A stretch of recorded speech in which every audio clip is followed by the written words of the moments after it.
புதுவேளை இனிதே.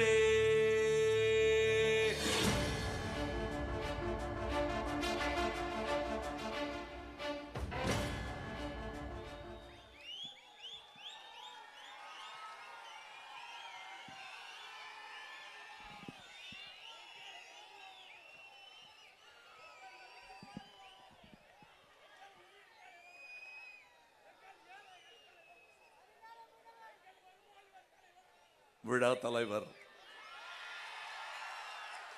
MAS Subramanian doctor அவர்களே, கட்சியின் உப தலைவர்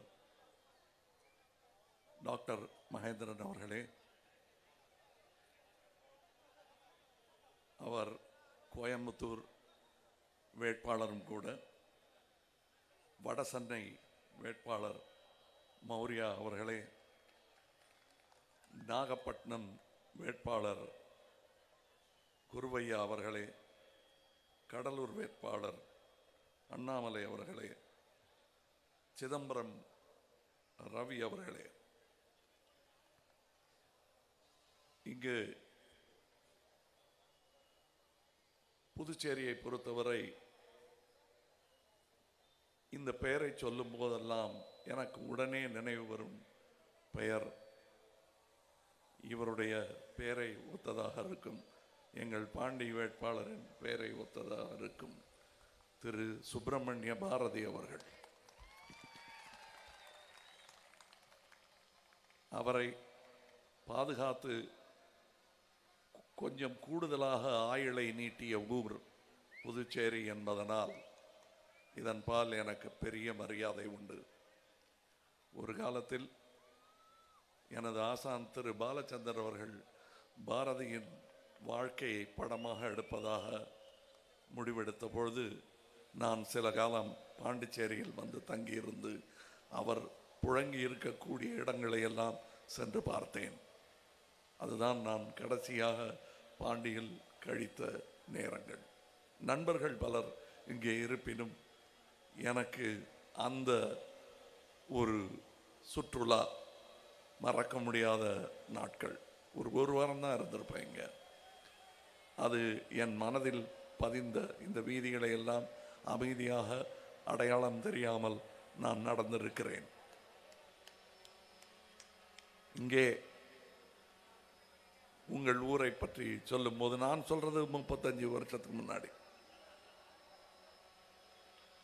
சரித்திரத்தில் மித்தாலஜியில் மத கதைகளில் பார்க்கால் எப்பொழுதுமே 3 உருவங்கள் தென்படும். நாட்டின் சரித்திரமாகட்டும் அல்லது நம்முடைய புராணங்களாகட்டும் கிறித்துவமாகட்டும், ஃபாதர், சன், ஹோலி கோஸ்ட் என்று 3 உருவங்கள் தெரியும்.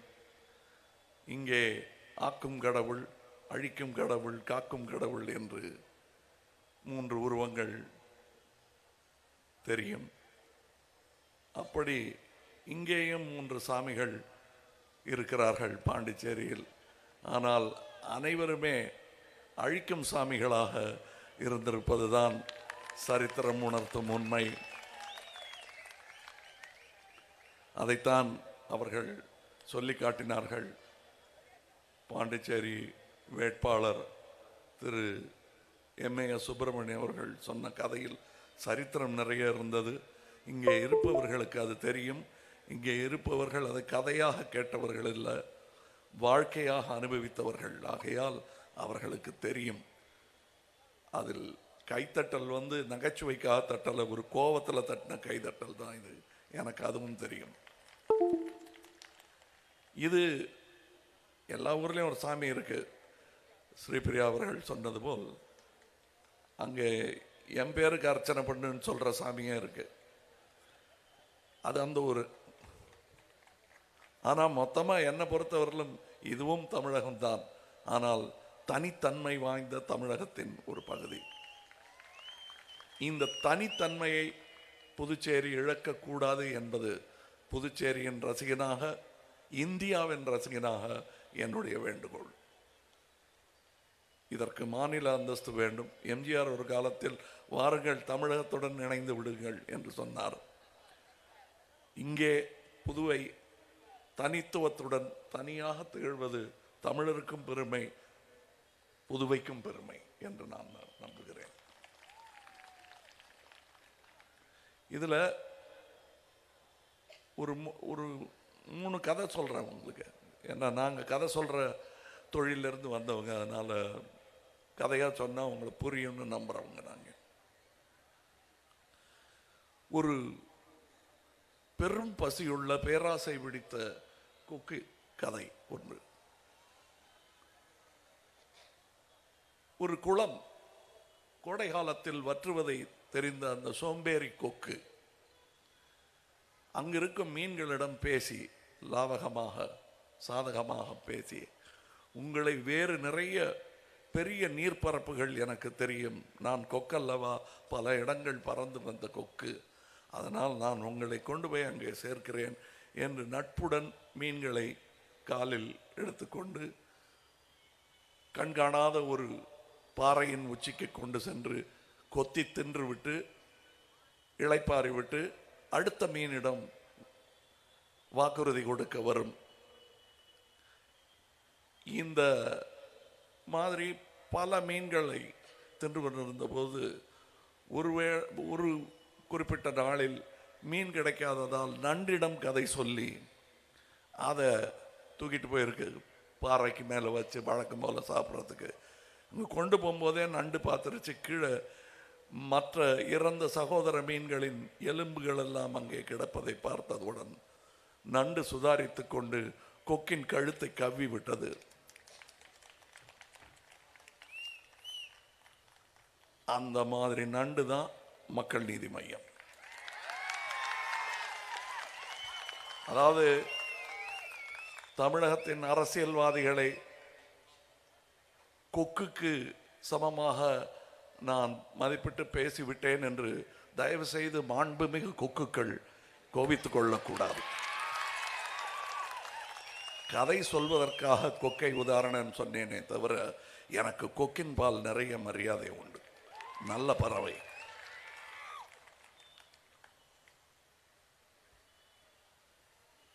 நான் கேட்கறதெல்லாம் கதை சொல்லிட்டேன்ல. இப்ப நீங்க எப்ப கொக்கின் கொதவளையை பிடிக்க போறீங்க? ஒவ்வொரு ஊர்லயும் ஒரு கொக்கு இருக்கு. 18ஆம் தேதி அது மறக்காம பிடிங்க. ஒரு விரலால பிடிக்க முடியும்.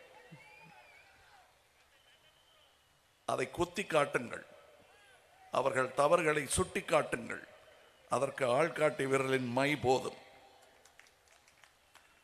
கரெக்டா நீங்க நல்ல கட்சி என்று தேடும்போது, நேர்மையான கட்சி என்று தேடும்போது, நாங்கள் தேடி சென்றதெல்லாம் திறமையும் நேர்மையும் தான். சில பேர்கிட்ட பணம் கூட அதிகமா இல்லை, சில பேர்கிட்ட இருந்துச்சு. படித்தவர்கள்கிட்டயே போறீங்களே, அது என்னது? இது அநியாயம். இது ஒரு விதமான மற்றவர்களை ஒதுக்கி தள்ளும் வேலை அல்லவா என்று சொல்கிறார்கள். நாங்க படிச்சவங்களை தேடி போனோம், எங்க சொந்த சாதிகாரங்களை தேடி போலியே. படித்தவர் எல்லா இனத்திலும் இருக்கிறார்கள் என்று நம்புகிறது மக்கள் நீதி மையம்.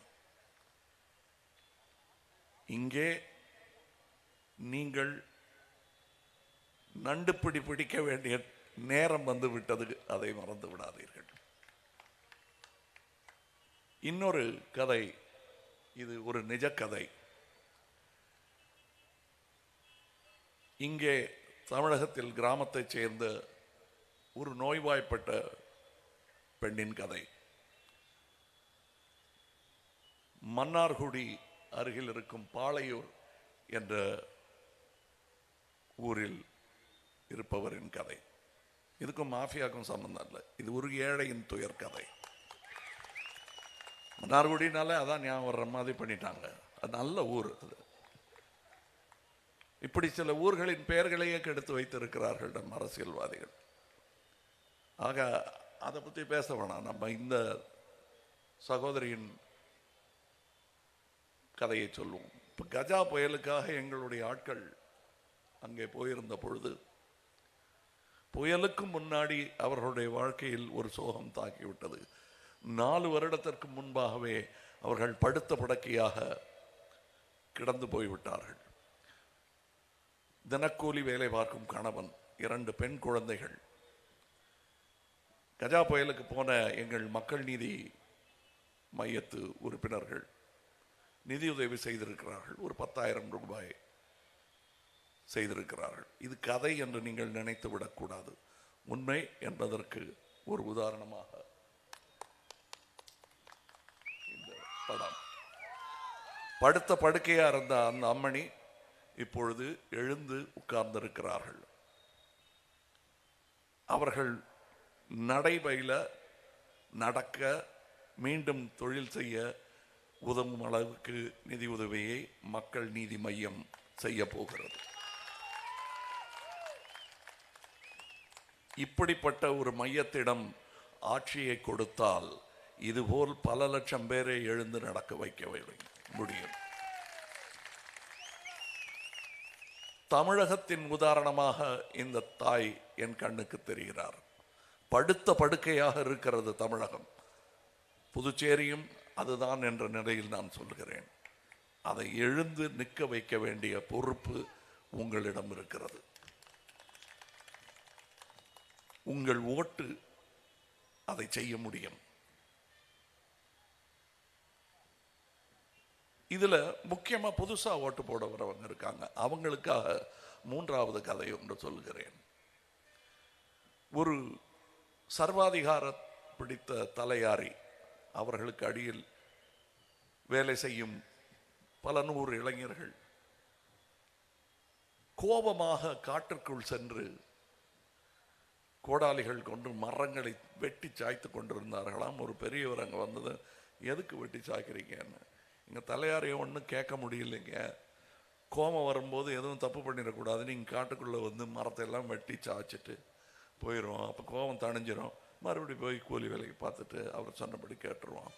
ரொம்ப கோபம் வரும்போது மறுபடியும் வந்து மரத்தில் காட்டில் மரத்தை எல்லாம் வெட்டி போட்டுருவோம் அப்படின்னு தான் அவர் தம்பி.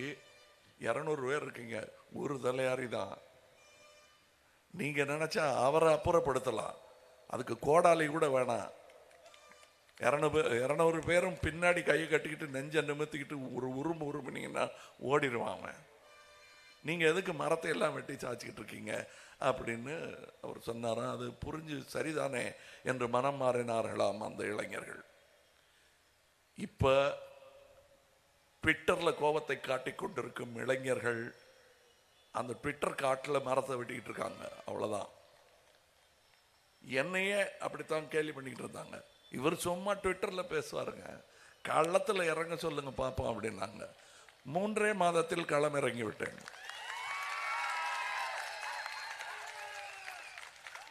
அதெல்லாம் சரிங்க. ஆனா கிராமத்துல இவங்களுக்கு தெரியாதுங்க. இவங்கள இதெல்லாம் சும்மா நடிகை சிட்டிக்குள்ள பலிக்கும் அதெல்லாம் அப்படின்னாங்க. நேர கிராமத்துல இருந்து ஆரம்பிச்சாங்க. எங்களுக்கு நல்ல நல்ல யோசனைகள் கொடுப்பதே எங்கள் விரோதிகள் தான். வாயை வச்சுக்கிட்டு சும்மா இருந்திருந்தா எங்களுக்கு இந்த யோசனையே வந்திருக்காது. பேசுங்க, இன்னும் நிறைய பேசுங்க, ஏசுங்கள். வாய்தாரையும் வாழ வைக்கும் தமிழகம். ஆனா உங்களை ரொம்ப வாழ வச்சுட்டோம், இனி இறக்கி வைக்கணும். இந்த சிம்மாசனம் நீங்க பர்மனண்டா உட்கார்றதுக்காக செஞ்சதில்லை.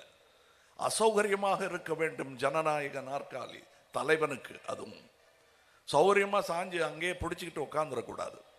அந்த அமைப்பு கொண்டது நம்முடைய ஜனநாயக நாற்காலி. நாம் அவர்களை தலைவருக்கு இடும் நாற்காலி.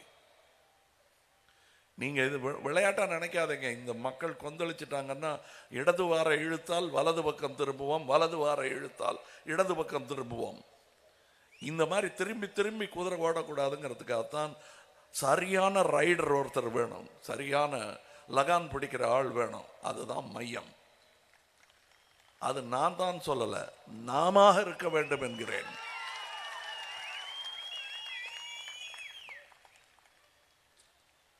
நீங்களாக இருக்க வேண்டும். மக்கள் ஆட்சி செய்யும் மக்கள் நீதி மையம். உங்கள் கொள்கை விளக்கம் என்ன சொல்லுங்கள் அப்படின்னு கேட்குறாங்க. எங்களை பல கேள்விகள் கேட்குறாங்க. சிலது நியாயமான கேள்வி, சிலது அசட்டுத்தனமான கேள்விகள். எல்லா கேள்விகளுக்கும் பதில் சொல்லிட்டு இருக்க முடியாது. சில கேள்விகளுக்கு பதில் சொல்லலாம். உங்கள் தேர்தல் அறிக்கை, அதாவது நாங்கள் அங்கே இங்கேயும் ஒரு அறிக்கை இருக்கு, அதை சார்ந்த அறிக்கை தான் புதுச்சேரிக்கான அறிக்கையும். ஆனால் புதுச்சேரியின் குறை நிறைகளை தெரிந்து சுப்பிரமணியம் அவர்கள் பல வல்லுநர்களின் ஆலோசனையுடன் எழுதிய ஒரு தேர்தல் பிரகடனம் அது. நாங்கள் கொடுத்த வாக்குறுதிகள் எல்லாம் அள்ளி வீசிய வாக்குறுதிகள் அல்ல. நிறைய திட்டங்களை முதலில் நினைத்து அதில் எதெல்லாம் சாத்தியம் என்று அலசி வடிகட்டி ஆராய்ந்து பார்த்து பின்பே இந்த தேர்தல் அறிக்கை தயாரிக்கப்பட்டிருக்கிறது. இதில் ஒரு IAS ஆபீசர், IPS ஆபீசர், வக்கீல்கள், டாக்டர்கள் என்று பலரும் தங்கள் சிந்தனையை பகிர்ந்திருக்கிறார்கள். இருந்தாலும் கொஞ்சம் விஷயங்கள் ரொம்ப அதிகமாக இருக்கு. எல்லாரும் சொல்ற மாதிரி நீங்க கொஞ்சம் ரீல் விட்டுருக்கிற மாதிரி இருக்கு அப்படின்னு சொல்றாங்க. உதாரணத்திற்கு 50 லட்சம் பேருக்கு வேலை வாய்ப்பு என்ற திட்டம், அது எப்படிங்க பண்ண போறீங்க? சொல்றேன். 50 லட்சங்கிறது சும்மா நாங்கள் அள்ளி வீசின வார்த்தை இல்லை. Just like that. இதை சற்று விளக்கமாக உங்களுக்கு சொல்ல நான் கடமைப்பட்டிருக்கிறேன். அதாவது இந்த வேலைகளை வெவ்வேறு வர்டிகல்ஸாக நாங்கள் பிரித்திருக்கிறோம். Blue collar jobs, white collar jobs, urban jobs, rural jobs, government jobs, private jobs, சுய வேலை வாய்ப்பு, ஆண்களுக்கான வேலை, பெண்களுக்கான வேலை, வீட்டிலேயே இருந்து கொண்டு கம்ப்யூட்டர் மூலம் செய்யக்கூடிய வேலை, அதில் பணம் சம்பாதிக்கக்கூடிய வேலைகள், இன்னும் பல வரையறுப்புகள், கேட்டகரிஸ் உருவாக்கி ஒவ்வொன்றிலும் எவ்வளவு சாத்தியம் என்று பார்த்து அதை 5 வருடத்தால் பெருக்கி பின்னரே 50 லட்சம் என்ற ஒரு எண்ணை உங்களிடம் சமர்ப்பித்திருக்கிறோம். இதையெல்லாம் செய்யறதுக்கு என்ன தேவை என்று நினைக்கிறீர்கள்? நிறைய திட்டமிடலும் தொலைநோக்கு பார்வையும், முக்கியமாக மக்கள் சிந்தனையும், அதையும் விட முக்கியமாக நேர்மையும் தேவை. இதையெல்லாம் செய்ய முடியும். Engineering, art students, polytechnic students, வேறு பல்துறைகள் தேர்ந்தெடுத்து படிக்கும் students, school college drop outs, நானே பள்ளியிலிருந்து படிக்காமல் விலகிய மாணவன் தான். அந்த மாதிரி ஒவ்வொருத்தரும் விலகி, ஆனால் வேலை மட்டும் தேடுவார்கள். அவர்களுக்கும் வேலை தேடித்தர முடியும் எங்களால். அதற்கு திறன் மேம்பாட்டு மையங்கள் ஏற்படுத்த வேண்டும். அதை நான் அனுபவித்தவன் என் வாழ்க்கையில். திறன் மேம்பாடு என்றால் என்ன? உங்க பிள்ளை இதுவாகத்தான் வரணும் என்று பெற்றோர்கள் மனதில் ஒரு கனவு கண்டு கொண்டு அந்த பிள்ளைக்கு அது பிடிக்கிறதா, பெண்ணுக்கு அது பிடிக்கிறதா என்றெல்லாம் அவர்களுடன் விசாரிக்காமல், நீ டாக்டர்னு நான் முடிவு பண்ணிட்டேன், நீ டாக்டர் தான் அப்படின்னு படிக்க வச்சா பாதி மனதுடன் சற்றே வெறுப்புடன் அவர்கள் படித்தால் அது சரியாக வராது. என்னையும் என்னுடைய தகப்பனார் வக்கீலாக்க வேண்டும் என்று எங்கள் குடும்பம் பூரா நிறைய பேர் வக்கீல், அப்படித்தான் நினைத்தார்கள். நான் 13 வயதிலேயே முடிவெடுத்து விட்டேன் கலைஞனாக வேண்டும் என்று. இன்றும் இந்த மேடையில் நிற்கும் கமல்ஹாசன் தன் பெற்றோருக்கு கடமைப்பட்டவன். அவர்கள் பொடலில் ஓங்கி அடிச்சு போடா போய் படுறான்னு சொல்லியிருந்தா படிச்சிருப்பேன் நான். ஆனால் எப்படி படிச்சிருப்பேன்னு தெரியாது. ஆனால் அவர்கள் சரி, இவனுக்கு படிப்பு விருப்பம் இல்லை, இவனுக்கு ஏதாவது ஒரு ஸ்கில், அவருக்கு பிடித்ததை கற்றுக் கொடுக்க வேண்டும் என்று சொல்லி, என்ன பிடிக்கும் அவனுக்கு, என்ன செய்யணும், நான் திடீர்னு எப்படியாவது பள்ளிக்கூடத்திலிருந்து தப்பிக்கணுங்கிறதுக்காக நான் டான்ஸ் கற்றுக்கிறேன் அப்படின்னு நான் அதையும் கற்றுக் கொடுத்தாங்க. அதை ஒரு 3-4 வருஷம் கற்றுக்கிட்டதும் அடுத்து என்ன வேணும்னாங்க, நான் ஒரு வேலைக்கு போகிறேன், நான் இதை வச்சுக்கிட்டு பழைச்சிடுவேன்ட்டு பொய் சொல்லிட்டு தான் நான் வீட்டை விட்டு வெளியில் வந்தேன். எப்படி பிழைக்க போகிறேன்னு தெரியாது, ஆனால் வேலை கிடைத்தது. அந்த திறமைக்கும் வேலை கிடைத்தது. அதற்கு அடுத்து இன்னொரு ஸ்கில் செட் டெவலப்மெண்ட் பள்ளிக்கு சென்றேன். அந்த வாத்தியார் பேர் கே பாலச்சந்தர் அவர்கள். அங்கேயும் என் ஸ்கில் செட் டெவலப்மெண்ட் அவர் செய்து கொடுத்ததனால் நான் திரை நட்சத்திரமாக மின்ன முடிந்தது.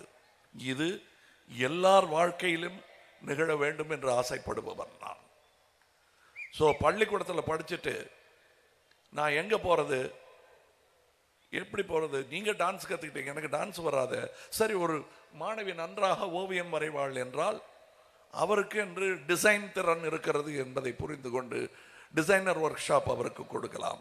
ஒரு ரொம்ப வாயாடி பெண் நிறைய பேசுகிறாங்க அப்படிங்கும்போது அவங்களுக்கு ஹெச்ஆர் அல்லது கஸ்டமர் கேர் திறன் உள்ள பெண்மணியாக மாற்ற முடியும். ஒன்றும் இல்லை, ஒரு மாணவன் நன்றாக சமைக்கிறாரு, சாப்பிடுவார், அவ்வளோதான் தெரியும் அப்படின்னா அவரை கேட்ரிங் இன்ஸ்டியூட்டுக்கு அனுப்பிச்சு அதை ஒரு தொழிலாக மாற்றிக்கொள்ள வைக்க முடியும். இல்லை சும்மா டெய்லி கம்ப்யூட்டர் முன்னாடியே உட்காந்து விளையாடிட்டு இருக்காருன்னா அவரை ஒரு ஹார்ட்வேர் நெட்வொர்க்கிங் என்ஜினியராக மாற்ற முடியும். இவையெல்லாம் செய்வதற்கு 6 மாதம் கூட தேவைப்படாது. நீங்கள் 6 வருஷம் படிக்கிற படிப்புக்கு நிகரான சம்பளத்தை இந்த திறன் மேம்பாட்டு மையங்கள் செய்ய முடியும். ஒரு இலவச ஜாப் போர்ட்டல் அரசாங்கம் சார்பாக துவங்கப்படும். தமிழகத்தின் அனைத்து வேலைகளும் அதில் பட்டியலிடப்படும். கேட்டகரி வைஸ் வேலைகளை தேர்ந்தெடுத்து மாணவர்கள் விண்ணப்பிக்கலாம். அதேபோல் அனைத்து மாணவர்களின் பயோடாட்டாவும் அந்த கணினியில் பதிவிடப்படும். இது ஏற்கனவே சில கம்பெனிகள் பண்ணிட்டு இருக்காங்கன்னா பிரைவேட் கம்பெனிகள் செய்து கொண்டிருக்கிறார்கள். இதை அரசாங்கம் செய்ய வேண்டும் என்பது மக்கள் நீதி மையத்தின் திட்டம்.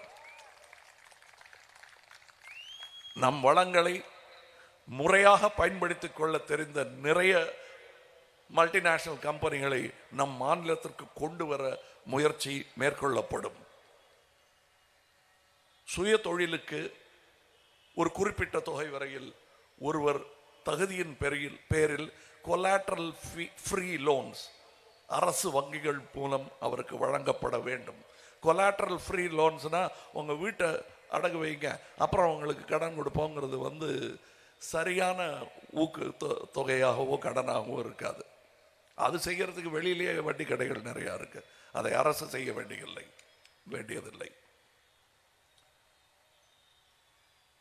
இத்தனை மாதமாக நீங்க என்ன பண்றீங்கன்னு ஒரு அம்மாட்ட கேட்டா பணிவா நான் ஹவுஸ் ஒய்ஃபுங்க அப்படின்வாங்க.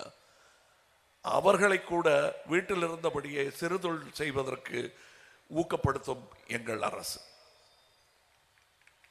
விவசாயம் செய்ய விரும்புபவர்களுக்கென்றே தனி திட்டங்களை வகுத்திருக்கிறோம். இனி விவசாயமே சரிப்பட்டு வராதுங்கன்னு வெளியேற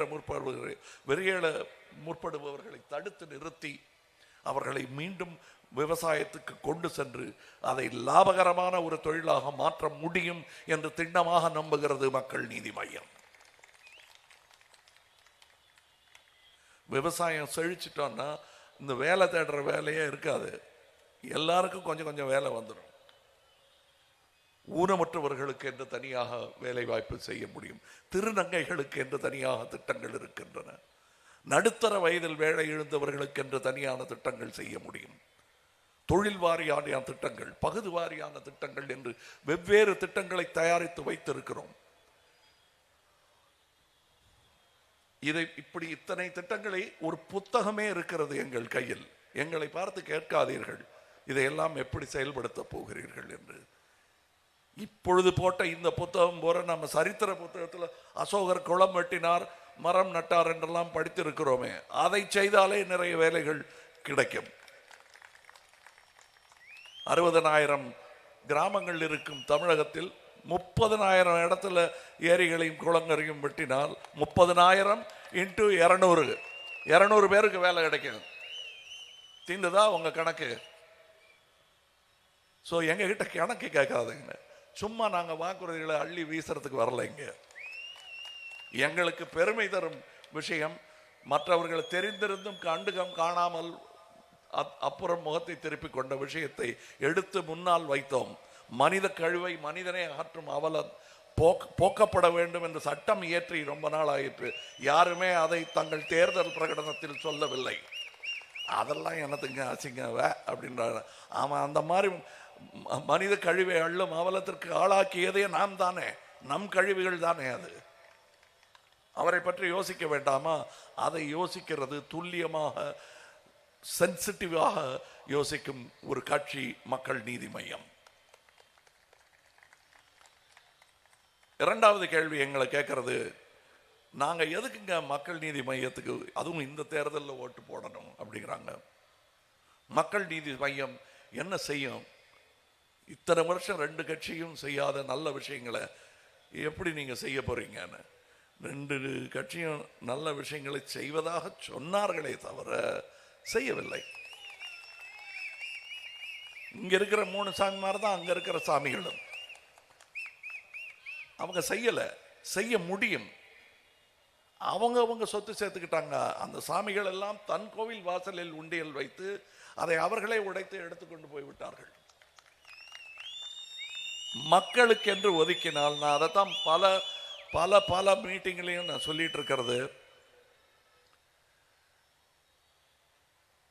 திருடுறதை நிறுத்திட்டாங்கன்னா நம் தமிழகத்து அரசியல்வாதிகள் 2 தமிழகத்தை சுபிட்சமாக நடத்த முடியும். 20,000 30,000 கோடி ஒவ்வொரு ஆளும் எடுத்தால் மக்களுக்கு என்று எங்கே நிதி இருக்கும்? அதையெல்லாம் பார்த்து குமிறி உருவான வெடித்த எரிமலை தான் மக்கள் நீதி மையம்.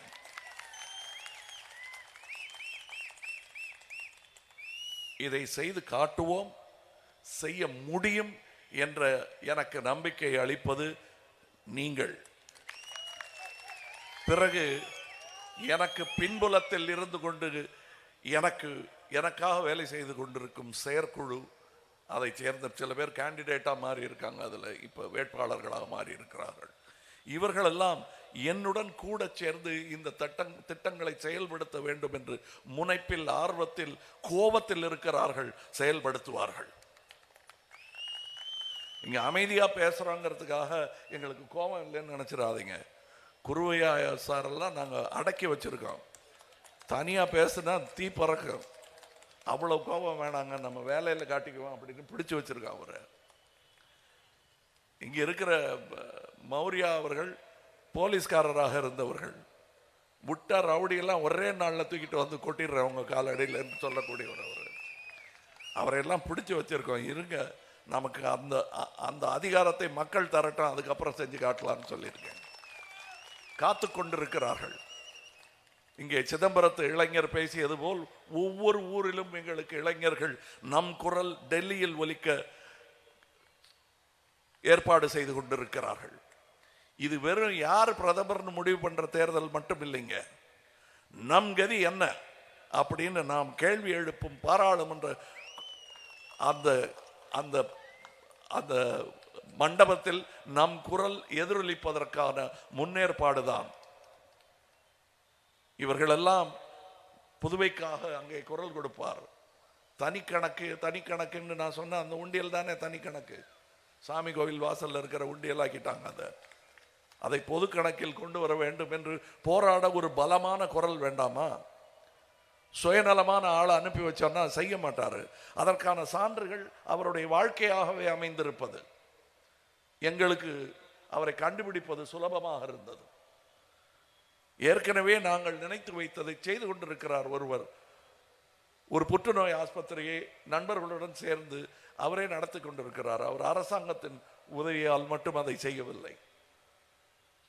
செய்ய முடியும், நினைத்தால் தனி மனிதன் செய்ய முடியும். இவரிடம் நீங்கள் ஆட்சி பொறுப்பை கொடுத்தால் என்ன செய்வார் என்பதை யோசித்து பாருங்கள். அதாவது இப்படித்தான் ஒண்ணு, அப்படித்தான் ஒண்ணு, இதுக்கு தவிர வேற வழி இல்லைங்க. இதை விட்டா இதை விட்டா அது. ஒரு பக்கம் சொங்கி, இன்னொரு பக்கம் சங்கி. எப்படி அதான் நம்ம தலையெழுத்து என்று நாம் எப்படி முடிவு செய்து கொள்ள முடியும்? யாருக்கு ஓட்டப்பட்டாலும் எதுவும் மாற போறல. நான் ஏன் ஓட்டு போடணும் அப்படின்னு கேட்கறவங்கள்ட்ட தயவு செய்து சொல்றேன். நான் இந்த மாதிரி செஞ்சுதான் 30 வருஷம் நம்ம கோட்டை விட்டுட்டோம். 30 வருஷங்கிறது கிட்டத்தட்ட 2 தலைமுறைங்க. அதை கோட்டை விட்டுட்டோம் நம்ம. உங்கள் ஊர் இன்னும் சிறப்பாக இருந்திருக்கணும். அதற்கு வழி ஆவன நீங்கள் செய்யவில்லை. இந்த முறை நிச்சயம் உங்க ஓட்டு உங்கள் வாழ்க்கையை மாற்றி காட்டும். என் வாழ்க்கையை மாற்றி இருக்கிறது தமிழக அரசியல். கோபத்தில் என் வாழ்க்கை, என் தொழில் எல்லாவற்றையும் விட்டுட்டு நான் இங்கே வந்திருக்கேன். என்னை 60 வருடங்களாக புகழின் உச்சியில் தூக்கி வைத்திருந்த இந்த மக்களுக்கு நான் செய்தது என்ன என்று நான் என்னை கேட்டுக்கொண்ட போது குற்ற உணர்வுடன் தாமதமானாலும் பரவாயில்லை என்று உங்களை தேடி வந்திருக்கிறேன்.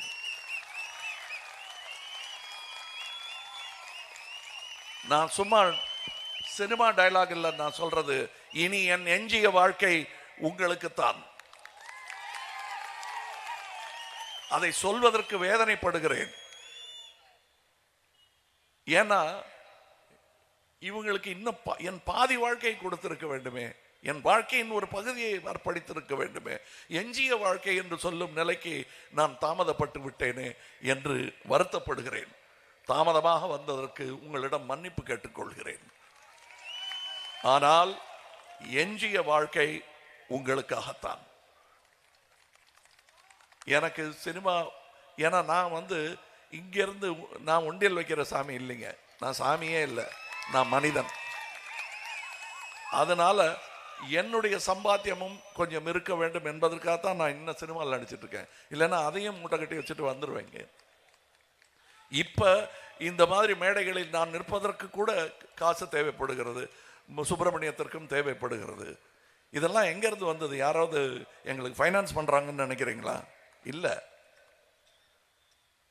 நாங்களும் உங்களை மாதிரிதான், வாய்க்கும் வயிற்றுக்கும் என்று சொல்வார்களே, அந்த மாதிரி தான் இந்த கட்சி நடந்து கொண்டிருக்கிறது.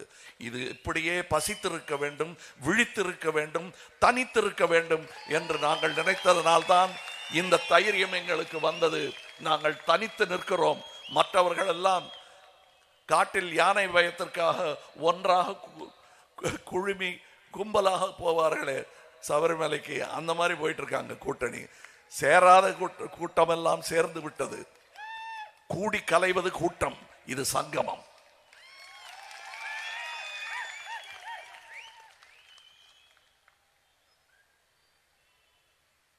தமிழ்நாட்டுடைய தலைவிதி, புதுச்சேரியின் தலைவிதி உங்கள் கையில். இப்பொழுது தேர்தல் அறிக்கை.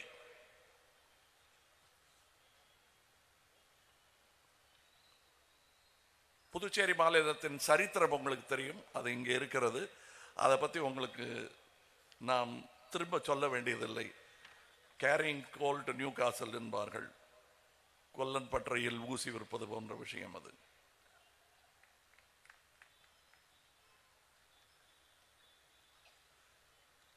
அதாவது சமமான வளர்ச்சி.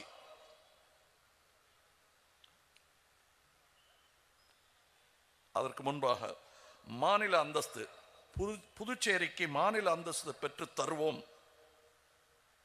என ஏமாற்றாமல் முறையாக நடவடிக்கைகளை நாடாளுமன்றத்தில் எடுத்து வைத்து விரைவில் மாநில அந்தஸ்தை பெற்று தருவோம் என்று உறுதி அளிக்கிறோம்.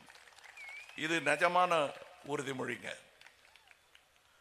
பிராந்திய வளர்ச்சியில் தனி கவனம் செலுத்தி பிராந்திய திட்டக்குழுக்களின் மூலம் 4 பிராந்தியங்களின் சமமான வளர்ச்சியை உருவாக்க உறுதி கொள்வோம். நேர்மையான, உண்மையான, திறமையான நிர்வாகத்தை வழங்கிடுவோம். மத்திய அரசுடனும் ஆளுநருடனும் சுமூகமான உறவை பேணுவதன் மூலம் மாநிலத்துக்கும் மாநில மக்களுக்கும் தேவையான வசதி வாய்ப்புகளை உடனுக்குடன் பெற்றுத் தருவோம். சுமூகமான சுமூகமான அணுகுமுறை என்றால் ஜால்ரா போடுறது இல்லை. நீதி மேலாண்மை, திறமையான நிதி மேலாண்மையின் மூலம் ஆண்டுதோறும் மார்ச் மாதத்திலேயே முழு நிதிநிலை அறிக்கையை சமர்ப்பித்து நிதி மேலாண்மையை மேம்படுத்துவோம். வரி வசூலை மேம்படுத்தி மக்களுக்கு சிரமம் இல்லாமல் பல தவணைகளில் வரியை முழுமையாக வசூலித்து அரசின் நிதிநிலையை மேம்படுத்துவோம். இந்த மாதிரி நிறைய திட்டங்கள் இங்கே இருக்கின்றன. முக்கியமாக ஒரு சில திட்டங்களை இங்கே சுப்பிரமணியம் அவர்கள் சொன்னார்கள். இந்த புத்தகத்தை நீங்க வெப்சைட்ல போடணும்னு நான் வேண்டி கேட்டுக்கொள்கிறேன். இதை நீங்கள் அங்கும் பார்த்து கொள்ளலாம், அங்கேயும் நீங்க இன்னும் தெளிவாக பார்க்கலாம். இதில் விமர்சனங்கள் இருந்தால் அதை எடுத்து நீங்க டாக்டர் கிட்ட சொல்லுங்க. இது இப்படித்தான் இருக்க வேண்டும் என்றால் இதில் அழகாக செதுக்கி சில திருத்தங்களை நாங்கள் செய்வோம். நாங்கள் வச்சதுதான் நீதி நீதி என்று நம்புபவர்கள் அல்ல, இது மக்கள் நீதி மையம். ஆக நீங்கள் சொல்வதை நாங்கள் செவிசாய்த்து கேட்டுக்கொண்டு செயலாக்குவோம். சுற்றுலாத்துறை மேம்படுத்துவதற்கு, நகர அமைப்பை மேம்படுவதற்கு பல திட்டங்கள் இருக்கின்றன. நான் இந்த ஊரை மிக அழகான ஊர், நம்ம ஊர் இப்படி இல்லையான்னு பொறாமப்பட்டது போக, நம்ம ஊர் மாதிரியே இருக்க இந்த ஊரும் அப்படிங்கிற மாதிரி ஆயிடுச்சு. இப்ப அது மாற வேண்டும். அதை இவர் மாற்றுவார் என்று நான் நம்புகிறேன். அதனால் தான் நம்பி நான் தோள் கொடுக்க இங்கே வந்திருக்கிறேன். புதுச்சேரி நிதி நெருக்கடிக்கு தீர்வு ஏற்பட நேர்மையான, வெளிப்படையான, ஊழலற்ற நிர்வாகம் வேண்டும். அரசு ஆணைகளையும் அரசு விதிகளையும் பின்பற்ற வேண்டும். வருமானத்தை அதிகரித்து செலவினங்களை கட்டுப்படுத்த வேண்டும். ஊழல் கண்காணிப்புத்துறை தன்னிச்சையாக செயல்படுவதன் மூலம் வருமானத்துக்கு மேல் சொத்து சேர்க்கும் அதிகாரிகளை கட்டுப்படுத்த முடியும். மேலும் அதிகாரிகள் தவறு செய்வதை தடுக்க முடியும்.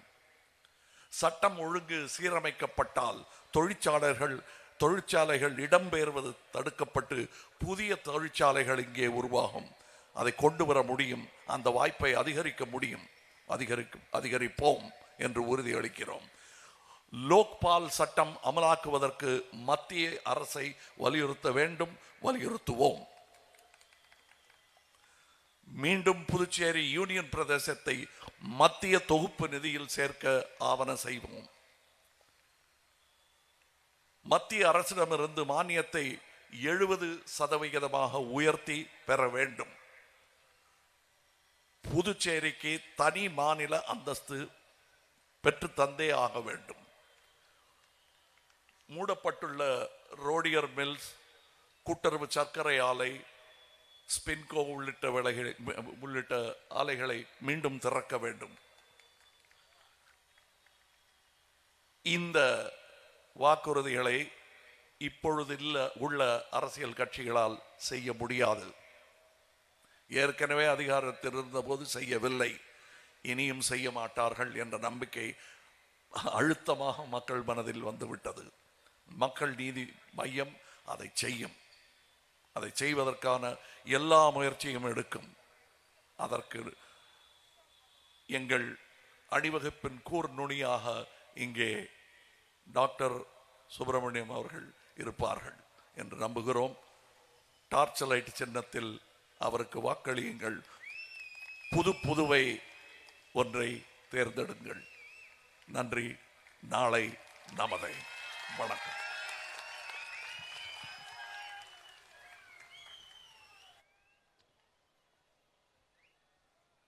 நமதே. இனி நாளை நமதே.